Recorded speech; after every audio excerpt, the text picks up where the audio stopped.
So I think that this is one of the most interesting dynamics you could really look at.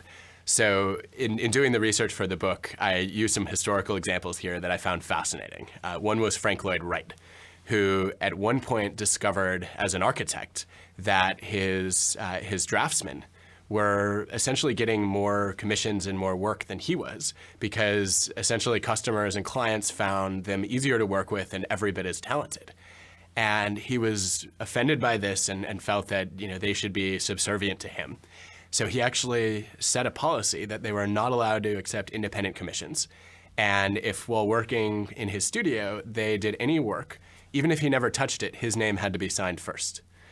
And I think that obviously that cost him a lot of very, very talented draftspeople. And if you look at his legacy, he really mentored and championed far fewer great architects than most who achieved similar stature did. Another example that I think really stands out from history is Jonas Salk, who's really remembered as a hero for discovering and sort of commercializing a polio vaccine. But if you look at Salk's behavior really closely, one of the things you'll see is he never gave credit to any of the people in his lab who helped him discover the vaccine, and actually caused the team to fracture and splinter. Salk never made a discovery that was nearly as influential again. And I think this is one of the costs of appearing like a taker in a collaboration, right? Is slighting other people who might deserve credit. What givers tend to do in collaboration is assume that credit is not zero-sum.